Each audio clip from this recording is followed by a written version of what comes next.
Сәлем достар, сіздермен бірге күшті шаблон жасайтын боламыз. Бұл 8 мартқа арналған. Ашқанда қазір осылай болып көрінеді.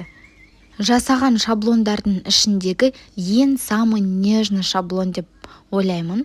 Осында өздеріңіздің аналарыңызға жасап берсеңіздер болады. Міне мен парағымды шығарып алдым. Менде фотобумага двухсторонняя глянцевая. Екі жағы да глянцевый. Фотобумаганың қалыңдығы 200 грамм.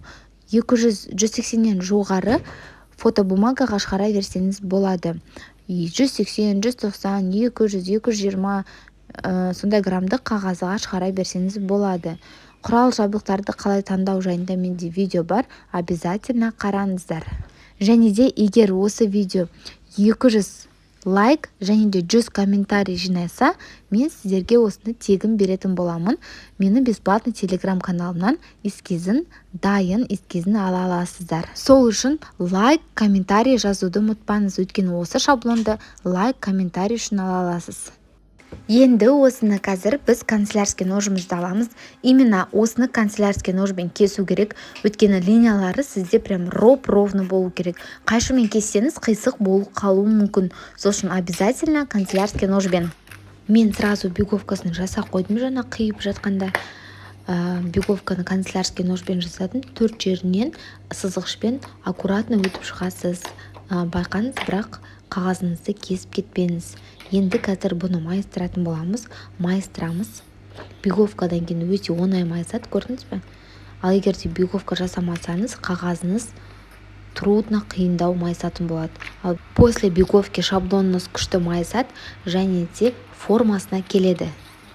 Міне мен былай майыстырып шықтым. Енді көріп тұрсыздар ғой, ортасына жазуды жазсаңыз болады, немесе мен сияқты газ гүлдерді қоятын боламыз. Қазір көрсетемін. Алдымен бізге енді крышкамызды қиып аламыз. Крышканы немесе жаңағы канцелярский ножбен кесіп қиып алса болады. Маған қайшымен ыңғайлы. Мына жерде линиясы барлығы көрініп тұр. Міне сол формасы бойынша барлығын қиып шығасыздар. Міне қазір қиып болғаннан кейін беговкасын жасаймыз. Тағы да линиялары барлығы көрініп тұр. Обязательно крышкасына беговканы жасау керек. Өйткені сіздің беговка жасамайтын болсаңыз, сіздің қағазыңыз майыспайды, және шаблоныңыз әдемі емес болып шығады. Сол үшін канцелярский ножбен немесе жазбайтын ручкамен, пинцетпен, үшкір затпен сызып шықсаңыз, өте әдемі көрінеді. Көрдіңіз ба? Формасы барлығы уже көрініп тұр мына жерде. Мынау шаблонда барлығы прям идеально майысып жатыр. Міне осылай майыстырып болғаннан кейін барлығын қараңыздар. Енді қазір осылай екі шетіні аласыз. Клейді жағамыз. Қазір көрсетем, осылай екі шетіні алып, былай бүктей саласыз. Көрдіңіз бе? Екі шеті кіріп тұр ішіне. Соны былай бүктей саласыз. Қазір клей жағып құрастыратын боламыз. Міне менің клейім. Осыны былай жақтым. Клеймен жұмыс істеген ыңғайлы. Осындай кезде немесе двухсторонний скотчпен де болады. Осылай қараңыздар, кіргіземіз. Асықпай көрсетіп жатырмын, өйткені сіздерге түсінікті болу үшін. Міне кіргіздім. Енді былай жай ғана баса саламын. Осылай жай ғана баса саламыз. Асықпай көрсетіп жатырмын, чтобы барлығы сіздерге көрініп тұрсын деп. Енді қазір екінші жағын дәл солай екі шетін ішіне кіргізесіз. Міне клейді жағамыз. Екі шетін былай аламын да. И ана клей жағын түсіре салам, бетіп қыса салам. Өте оңай. Шаблонды егерде қолыңызға алып жұмыс деп көрсеңіз, оңай екенін түсінесіз. Міне. Осылай. Енді екі шетін жай ғана екі шетіне клейді жағамыз да. Былай түсіре саламын. Өте оңай. Міне көрініп тұр.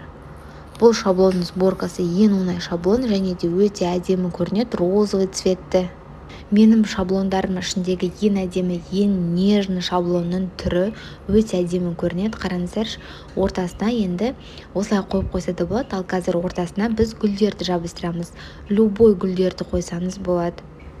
Және де ортасына мысалы гүл қойғыңыз келмесе, онда әдемі бір жазуды жазсаңыз да болады. Немесе осылай коробочканың ішіне жай сырға, мысалы комплект берсеңіз, осылай да беруге болады, осының ішіне салып. Міне мен керек заттарымды қойып қойдым. Менде горячий пистолет, горячий пистолеттің бағасын сұрағандарға 800 теңге тұрады примерно. Енді мынандай гүлдер 15-20 теңгеден тұрады бір штугы. Міне мен горячий пистолетпен гүлімді осылай жағып қоямын. Осылай жағып болғаннан кейін қазір ана жерге жабыстыра саламыз. Бұндай гүлдер любой 100 мелочей деген магазиндарда сатады. Бұдан майдалар да бар, алсаңыз болады. Немесе самоклеющий бусинкалар салсаңыз болады, ішіне өте әдемі. Міне мен осылай барлығын жабыстырып шықтым. 3 гүл қылып, осының қасына мысалы маленький самоклеющий бусинкаларды да қойып қойса болады, өте әдемі көрінеді. Және де мысалы сырға, мысалы күміс бір нәрсе бергенде осының ішіне салып қойсаңыз да болады, әдемі көрінетін болады. Енді қазір осының жиналған түрін көрсетейін. Өте әдемі, өте оңай жиналады. Сборкасын көрдіңіздер, өте оңай жасап көрдіңіздер. Міне қазір сборкасы осындай. Жай ғана осылай жаба саласыз.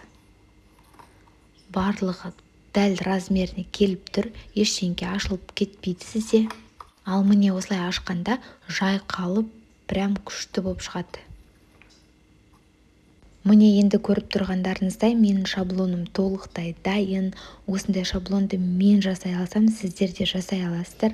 Өздеріңіздің аналарыңызға осындай әдемі 8 наурызға шаблон жасап берсеңіздер болады. Осындай фотосымен ішіне мысалы жаңағы айтқандай алқа, мысалы колечко, сырға салып беруге де болады. Өте күшті көрінеді және әдемі көрінеді.